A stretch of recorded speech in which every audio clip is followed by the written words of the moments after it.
Morning students. आशा करती हूँ कि पिछली क्लास में जो हमने भारतीय जलवायु और संबंधित ऋतुओं की विशेषताओं के विषय में पढ़ा था वो आपको समझ में आया होगा। आज हम बात करेंगे भारतीय मानसून की। मानसून शब्द का प्रयोग वास्तव में किसी प्रदेश में प्रवाहित होने वाली उन हवाओं के लिए किया जाता है जिनकी दिशा में वर्ष में 2 बार पूर्ण परिवर्तन होता है।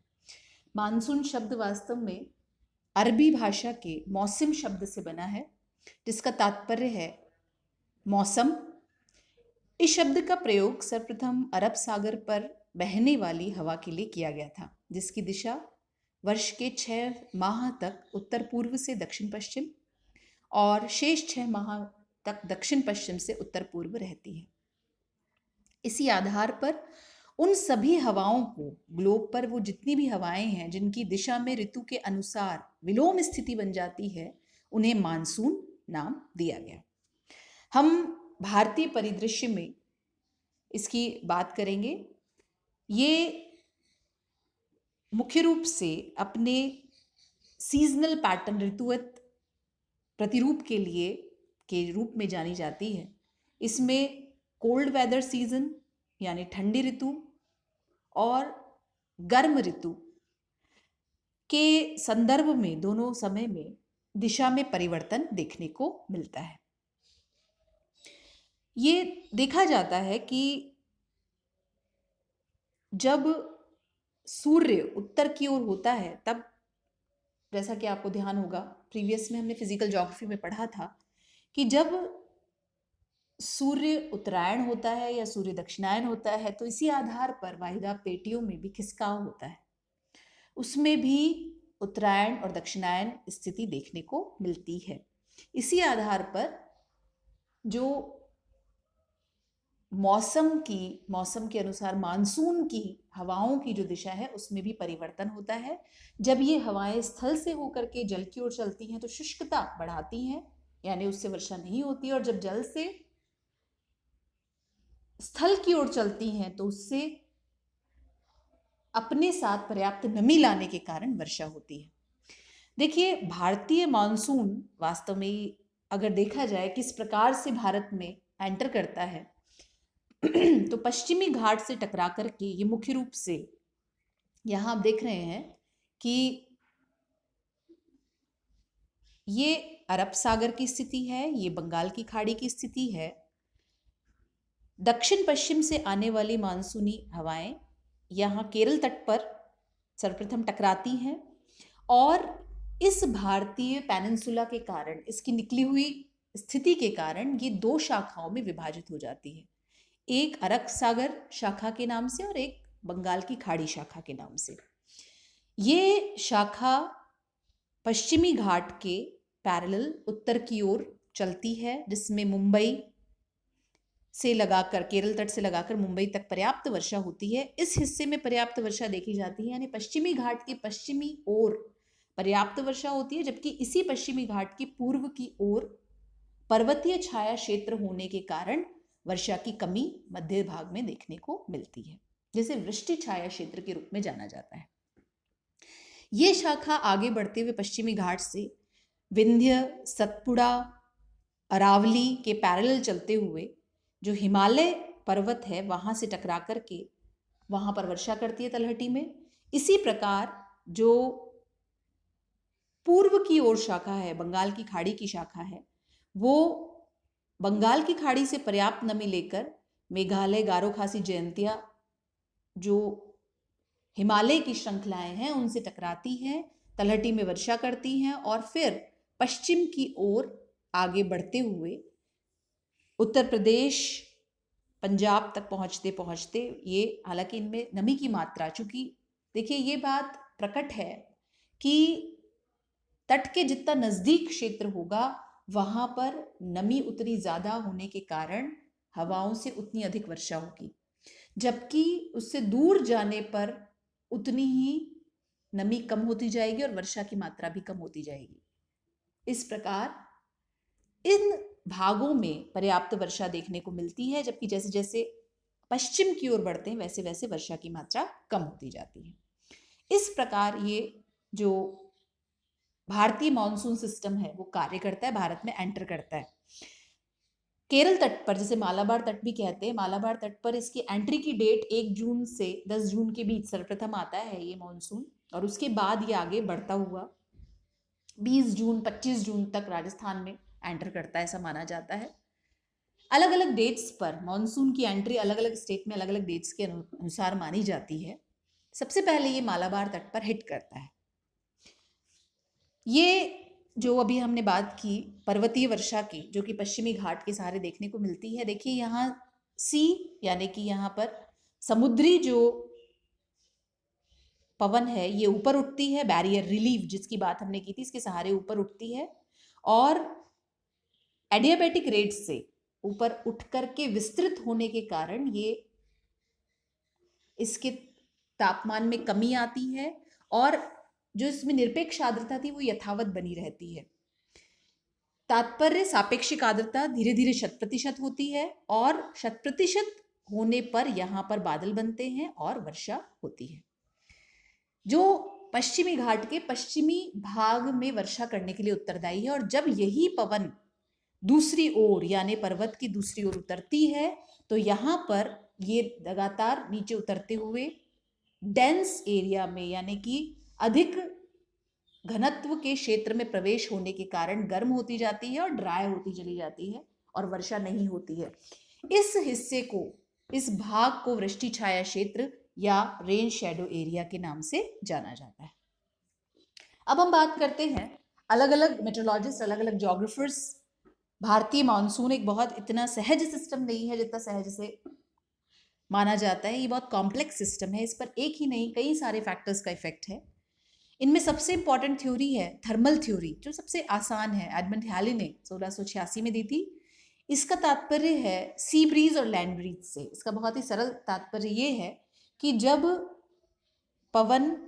स्थलीय भाग से होकर के आती है तो अपने साथ शुष्कता, नमी की कमी होती है, यानी वर्षा नहीं होती है, जैसा कि शीत ऋतु में देखने को मिलता है। तापमान कम होता है स्थलीय भाग पर और जलीय भाग पर उसकी तुलना में ज्यादा होता है, यानी वायुदाब स्थल पर इस समय ज्यादा होते हैं, उच्च वायुदाब होता है, और हवाएं उच्च वायुदाब से निम्न वायुदाब की ओर यानी कि स्थल से जल की ओर चलती है। नमी न्यूनतम होती है और वर्षा नहीं हो पाती है, शुष्क रहती है। जबकि ग्रीष्म ऋतु में स्थल भाग गर्म हो जाता है और गर्म होने से जो उसके संपर्क में आने वाली वायु है वो हल्की हो जाती है, गर्म होकर हल्की होती है, ऊपर उठती है, और ये जो निम्न वायुदाब की स्थिति है, उच्च तापमान के कारण निम्न वायुदाब की स्थिति है, जबकि स्थल पर उसकी तुलना में तापमान कम होते हैं यानी उच्च वायुदाब होता है। हवाएं उच्च वायुदाब से निम्न वायुदाब यानी जलीय भाग से स्थल की ओर चलती है, जिसके कारण अपने साथ पर्याप्त नमी लेकर के आती है और वर्षा होती है। ये बहुत ही सरल थ्योरी हम कह सकते हैं, जैसा कि इस मैप में आपको देख रहे हैं कि जुलाई में जो हवाएं हैं वो लो एयर प्रेशर से, जो जिस प्रकार से चल रही है हाई एयर प्रेशर से यानी समुद्र से स्थल की ओर चल रही है, नमी ला रही है, वर्षा कर रही है। जबकि शीत ऋतु में उच्च वायुदाब जो कि स्थल पर है, स्थल से जल की ओर चल रही है और वर्षा कर रही है, वर्षा करने में असक्षम है, सॉरी, क्योंकि इस समय शुष्कता पाई जा रही है। एक दूसरी इंपॉर्टेंट थ्योरी जिसे माना जाता है वो है इंटरट्रॉपिकल कन्वर्जेंस, यानी कि इसे गतिक उत्पत्ति या डायनेमिक थ्योरी भी कहा जाता है। इसमें देखिए भूमध्य रेखा शांत पेटी कही जाती है, जहां पर हवाएं डोलड्रम की पेटी, आपको ध्यान हो, हवाएं पश्चिम से पूर्व की ओर 5 डिग्री उत्तर से 5 डिग्री दक्षिण में बहुत ही शांत स्थिति में चलती है, इसलिए इसे डोलड्रम की पेटी कहा जाता है। और इसी स्थिति में लगभग 30 से 35 डिग्री से 5 डिग्री उत्तर और दक्षिण के बीच में व्यापारिक पवनें चलती हैं। उत्तर पूर्वी और दक्षिणी गोलार्ध में दक्षिण पूर्वी व्यापारिक पवनें चलती हैं। अब ये व्यापारिक पवनें जहां पर डोलड्रम की पेटी से मिलती हैं उसे कहा जाता है इंटरट्रॉपिकल कन्वर्जेंस, अभिसरण पेटी, यानी अंतरा विषुवत-रेखीय अभिसरण पेटी। यहाँ विशेष बात यह है कि जब सूर्य दक्षिणायन होता है, इन पर सूर्य के उत्तरायण और दक्षिणायन का प्रभाव पड़ता है। जब सूर्य दक्षिणायन होता है तो ये पेटी भी दक्षिण की ओर खिसक जाती है, यानी भारत पर नॉर्थ ईस्ट ट्रेड विंड्स, जैसा कि इसमें देख रहे हैं आप, नॉर्थ ईस्ट ट्रेड विंड्स का असर है, यानी हवाएं यहाँ पर पूरी तरह से स्थल से होकर के चल रही हैं। ये व्यापारिक पवनों का असर है और डोल्ड्रम इसके नीचे रह जाती है। भारत की स्थिति आपको याद हो 8 डिग्री 4 मिनट से शुरू है, इसीलिए यहाँ पूरी तरह व्यापारिक पवनों का प्रभाव होता है। जबकि ये पेटी जब उत्तरायण हो जाती है तब डोल्ड्रम पेटी ऊपर की ओर खिसक जाती है, लगभग 0 से 10 डिग्री उत्तरी गोलार्ध की ओर शिफ्ट हो जाती है, जिसकी वजह से, और आपको ध्यान हो डोल्ड्रम पेटी में जो वायु की दिशा है वो पश्चिम से पूर्व है। अब जो नॉर्थ ईस्ट विंड्स थी, यानी कि व्यापारिक पवनें थी, वो उत्तर की ओर पेटी खिसक गई, और ये जो डोल्ड्रम की पवनें हैं ये बहुत तीव्रता से सीधे न जाकर के पूर्व की ओर न जाकर के भारत की तरफ एंटर कर जाती हैं। और इसका कारण है भारत में बना हुआ उस समय जो लो एयर प्रेशर का केंद्र होता है पश्चिमी राजस्थान पर, हाई टेम्परेचर के कारण वो इसे बहुत तेजी से खींचने का कार्य करता है, और चूंकि अपने साथ नमी लेकर के आती हैं इसलिए पर्याप्त मात्रा में वर्षा भी करती हैं। तो ये थ्योरी गतिक या डायनेमिक थ्योरी कहलाती है। इसके बाद ये देखिए, ये भी मैप इसको बताता है, साउथ इंटरट्रॉपिकल यानी कि दक्षिणी और उत्तरी, ये देख रहे हैं आप कि ट्रेड विंड्स किस तरह से भारत की ओर एंटर हुई, और यहाँ पर जो डोल्ड्रम की पेटी थी वो किस प्रकार से यहाँ पर भारत की ओर एंटर हुई, और यहाँ पर विंटर में कैसे नॉर्थ ईस्ट ट्रेड विंड्स का असर है, जिसके कारण स्थल से चलने के कारण किसी प्रकार की वर्षा नहीं कर रही है। ये अब बहुत ही इंपॉर्टेंट थ्योरी जिसकी हम बात कर रहे हैं वो है जेट स्ट्रीम, जिसका वर्तमान में सबसे अधिक प्रभाव, जिसको सर्वस्वीकार्य किया गया है 1950 के बाद, इसको बहुत महत्वपूर्ण रूप से स्वीकार किया गया। तिब्बत के पठार और हिमालय की स्थिति बहुत महत्वपूर्ण मानी गई इसमें, और इसमें ध्रुवों के ऊपर देखिए क्या होता है, जेट स्ट्रीम एक मियांडर, ये वाला जो हम डायग्राम देख रहे हैं ये बताता है कि मोड़दार इसमें रूप देखने को मिलता है, और मोड़दार ये पश्चिम से पूर्व की ओर प्रवाहित होने वाली उच्च तलीय, जिनकी स्थिति 20 से 35 डिग्री उत्तरी अक्षांश के बीच में है, और बहुत ही महत्वपूर्ण उच्च तलीय होती हैं ये, इसीलिए और अधिक महत्वपूर्ण हो जाती हैं। अब भारत के संदर्भ में अगर बात की जाए तो यहाँ पर आप देखेंगे कि ये जो स्थिति है, चक्रवातीय दृशाओं की बात की जाए, देखिए यहाँ पर तिब्बत के पठार की स्थिति है, ये आप इसके अगर हम देखें यहाँ पर तो ये भारत के ऊपर तिब्बत के पठार की स्थिति है। अब तिब्बत के पठार की स्थिति के कारण जब मई के समय की हम बात कर रहे हैं तो ये जो जेट स्ट्रीम है ये भी उत्तर की ओर खिसक जाता है, यानी पश्चिम से पूर्व की ओर जो हवाएं चलती हैं वो इस तरह से चल रही हैं और बाइफरकेट हो जाता है, जिसके कारण यहाँ पर यानी तिब्बत के पठार के ऊपर एक जो घड़ी की सुई के विपरीत एक क्रम बनने लगता है, जिसके कारण यहाँ पर लो एयर प्रेशर क्रिएट होने लगता है, यानी निम्न वायुदाब यहाँ पर बन जाता है। इसके विपरीत अगर पाकिस्तान की तरफ की बात की जाए, यहाँ पर आप देख सकते हैं यहाँ पर हाई एयर प्रेशर देखने को मिलता है, जिसके कारण यहाँ पर जो उच्च तलीय उच्च वायुदाब मौजूद है। इस समय जो पवनें हैं वो मुख्य रूप से डोल्ड्रम की पेटी, क्योंकि धीरे धीरे अब यहाँ पर मई की स्थिति आपको याद हो, सूर्य उत्तरायण की ओर है, सूर्य की किरणें सीधी पड़ रही हैं, और अभी स्थिति ये है कि धरातल पर निम्न वायुदाब है, लेकिन पाकिस्तान के ऊपर जो ये हाई एयर प्रेशर क्रिएट है, इस हाई एयर प्रेशर की वजह से हवाएं ऊपर नहीं उठ पाती, और इस कारण जो गतिजन्य है, देखिए दो चीजें हैं यहाँ पर, आप जब एयर प्रेशर की बात करें, चक्रवाती क्रम की बात करें, तो दो बातों को ध्यान रखिए, एक तो है तापजन्य और एक है गतिजन्य। जो तापजन्य है वो धरातल के पास आपको मिलेगा, और जो गतिजन्य है वो अपर एयर सर्कुलेशन है, उच्च तलीय है। यहाँ आप ध्यान रखिए, जब नीचे और ऊपर दोनों ही निम्न वायुदाब होंगे तभी हवा ऊपर उठ पाएगी और वर्षा, बादल बन पाएंगे, संघनन हो पाएगा और वर्षा हो पाएगी। जब तक ऊपर उच्च तलीय हाई एयर प्रेशर है तब तक वर्षा नहीं हो सकती, यानी मई में तापमान बहुत ज्यादा होने के बावजूद वर्षा नहीं हो पाती। अब हम बात करें अगर जून की स्थिति की, देख सकते हैं आप, अब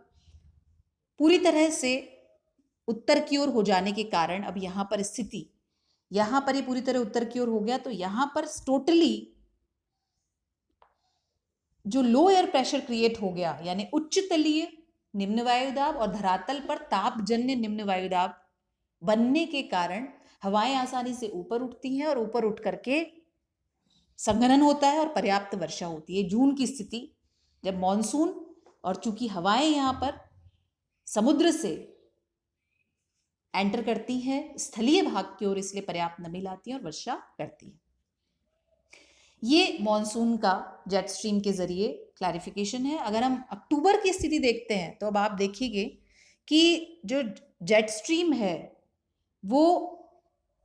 उस जेट स्ट्रीम का पूरी तरह अब सूर्य के दक्षिणायन होने के कारण यहाँ पर इसका मूवमेंट, इसकी जो पूरी तरह दक्षिण की ओर खिसकाव हो गया है इस पेटी का भी, यहाँ पर पूरी तरह से हम कह सकते हैं कि तापजन्य उच्च वायुदाब बन जाता है, जिसके कारण मौसमी दशाएं शांत हो जाती हैं। अब हवाएं यहां पर पूरी तरह से स्थल से चलने के कारण शुष्क है, वर्षा नहीं होती, नमी नहीं है, और इस कारण यहां मौसम की दशाएं एकदम शांत देखी जाती हैं। ये जो जेट स्ट्रीम की संकल्पना है, इसे हम पूरी तरह से सर्वमान्य स्थिति में मान सकते हैं। इसे बहुत अधिक मान्यता प्राप्त है वर्तमान में, और इस पे कई रिसर्च भी वर्तमान में हो रहे हैं, अभी भी हो रहे हैं, और मेट्रोलॉजिस्ट इसको पर्याप्त मात्रा में स्वीकृति प्रदान करते हैं। इसके अलावा एक बहुत महत्वपूर्ण जो कंसेप्ट है, इसे एनसो कंसेप्ट कहा जाता है शॉर्ट में, एल नीनो साउथ ऑसिलेशन। देखिए क्या है एल नीनो, जिसकी बात आपको ध्यान हो समुद्री धाराओं में हमने बात की थी कि पीरू के तट पर जब यहां पर पीरू ठंडी, जब समुद्री धाराओं की अगर हम बात करें तो पीरू के तट पर पीरू ठंडी जलधारा व्युत्पन्न होती है, जिसके कारण यहां पर हाई एयर प्रेशर होता है। और ऐसी स्थिति में जो हिंद महासागर में ओरिजिन हुई मानसूनी पवने हैं वो सीधे भारत के लो एयर प्रेशर की ओर खिंचती चली जाती हैं। लेकिन इस स्थिति में भारत में बहुत अच्छी वर्षा होती है। जब ये पीरू कोल्ड करंट बहुत अधिक प्रभावी होता है तो बहुत अच्छी वर्षा होती है। लेकिन जिस वर्ष ये एल नीनो, जिसकी बात हम करेंगे, जिसमें पीरू के तट पर ठंडी धारा के बजाय गर्म धारा का, यानी काउंटर जो करंट है, यहां से आपको ध्यान हो जो पैसिफिक ओशन में करंट बनता है, काउंटर करंट यहां तक आता है और गर्म धारा उत्पन्न हो जाती है इस तट पर, और तापमान बढ़ जाते हैं, निम्न वायुदाब बन जाता है। तो ये जो यहां पर उत्पन्न हुआ मॉनसूनी पवने हैं, उनका डायवर्जन यहां से भारत की तरफ सीधे ना होकर के उन्हें सक्शन का एक और कारक मिल जाता है, वो है पीरू का तट, जिसके कारण भारत में जितनी अच्छी वर्षा होनी चाहिए उतनी अच्छी वर्षा देखने को नहीं मिलती, जिसके कारण भारत में यदाकदा ड्राउट की स्थिति, यानी कि सूखे की स्थिति भी उत्पन्न हो जाती है। इसी प्रकार साउथ ऑसिलेशन एक तरह से हम कह सकते हैं एक दक्षिणी दोलन, जो दोनों के बीच में एक सेल का निर्माण हो रहा है। यहां आप देख सकते हैं डार्विन और ताहिती, डार्विन ऑस्ट्रेलिया और ताहिती के बीच में एक सेल, एक हम कह सकते हैं कि एक बैलेंस, जिस तरह एक तराजू होता है उस तरह की एक सेल का निर्माण होता है। अगर यहाँ पर उच्च वायुदाब है तो हवाएं उच्च वायुदाब से निम्न वायुदाब की ओर, डार्विन की ओर आएंगी, और ये ऊपर उठ करके फिर पुनः अपर एयर सर्कुलेशन से ताहिती की ओर आएंगी, जिसके कारण यहाँ पर एक डाइवर्जन हिंद महासागर की ओर भी होगा, और इस कारण जो उच्च वायुदाब लगातार यहाँ पर बना रहेगा, जिसके कारण मॉनसून सिस्टम पर्याप्त, हम कह सकते हैं, मजबूती से स्टैंड कर पाएगा और भारत को पॉजिटिवली प्रभावित कर पाएगा। इन सारी अगर कंसेप्ट्स को देखें तो हम एक निष्कर्ष के रूप में कह सकते हैं कि भारतीय मॉनसून वो तंत्र है जो कि एक फैक्टर द्वारा प्रभावित, डिटरमाइन नहीं होता, बल्कि ऐसे बहुत से कारक हैं जो इसके निर्धारक कारक कहे जा सकते हैं। तो ये सारे जो थ्योरीज हैं, इनको आप बहुत अच्छे से समझ लीजिए, इनकी मैपिंग कर लीजिए। प्रश्न निश्चित रूप से न केवल इसमें बल्कि नेट के लिए भी बहुत महत्वपूर्ण है, ऑब्जेक्टिव में भी कई बार आ जाते हैं। उनको उसके हिसाब से, बड़े प्रश्न के हिसाब से आप इस तरह तैयार करिएगा कि भारतीय मॉनसून की व्युत्पत्ति और इससे संबंधित संकल्पनाओं का मानचित्र सहित वर्णन कीजिए। इसके आप नोट्स तैयार कर लीजिए। नेक्स्ट वीडियो में हम बात करेंगे क्लाइमेटिक रीजन्स की। Thank you and take care.